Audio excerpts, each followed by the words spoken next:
जय जय श्री राधे। बांके बिहारी जी के चमत्कार की सच्ची घटना। एक लड़की थी जो कृष्ण जी की अनन्य भक्त थी। बचपन से ही कृष्ण भगवान का भजन करती थी, भक्ति करती थी। भक्ति करते करते बड़ी हो गई। भगवान की कृपा से उसका विवाह श्री धाम वृंदावन में किसी अच्छे घर में हो गया।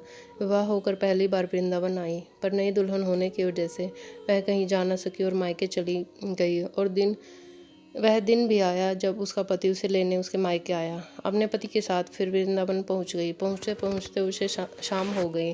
पति वृंदावन में यमुना किनारे रुक कर कहने लगा, देखो शाम का समय है, मैं यमुना जी में स्नान करके अभी आता हूँ।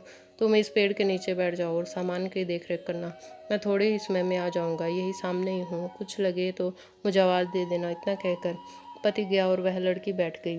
अब एक हाथ लंबा घूंघट निकाल रखा है, क्योंकि गाँव है, ससुराल है। और वहीं बैठकर मन ही मन विचार करने लगी कि देखो बांके बिहारी जी की कितनी कृपा है। उन्हें बचपन में से भजा और उनकी कृपा से मेरा विवाह श्री धाम वृंदावन में हो गया।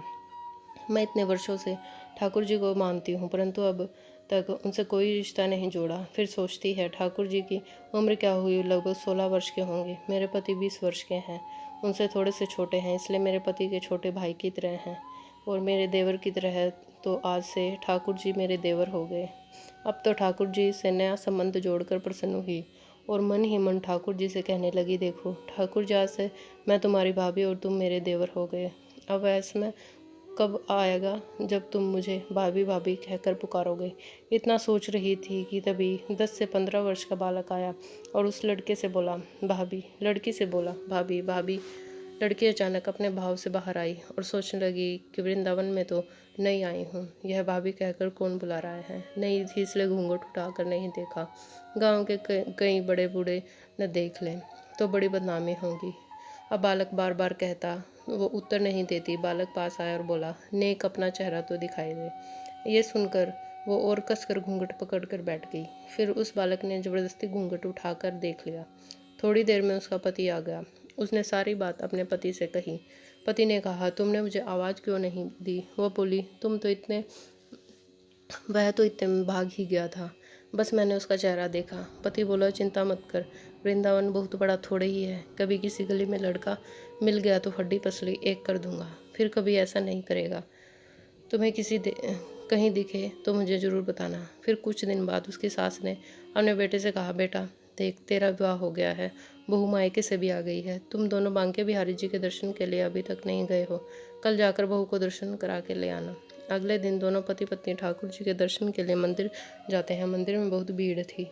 लड़का कहने लगा, तुम मित्रों के साथ आगे जाकर दर्शन करो, मैं अभी आता हूँ। वह आगे गई, पर घूंघट नहीं उठाती तो उसे डर लगता, कोई बड़ा बूढ़ा देखेगा तो कहेगा, नहीं वो घूंघट के बिना घूम रही है।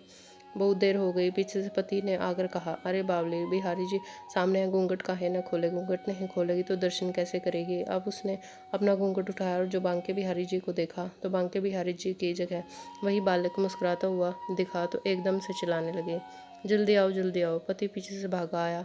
क्या हुआ, उस दिन जो मुझे भाभी भाभी कहकर भागा था वह मिल गया, कहाँ है। अभी उसे देखता हूँ। ठाकुर जी को इशारा करके बोली, यह रहा आपके सामने ही। तो उसके पति ने देखा, वह अवाक रह गई और वहीं मंदिर में अपनी पत्नी के चरणों में गिर गया और बोला, तुम धन्य हो, वास्तव में तुम्हारे हृदय में सच्चा ठाकुर जी के प्रति प्रेम है। मैं इतने वर्षों से वृंदावन में हूँ, मुझे आज तक उनके दर्शन नहीं हुए और तेरा भाव इतना है कि बिहारी जी ने तुझे दर्शन दे दिए। बांके बिहारी लाल की जय।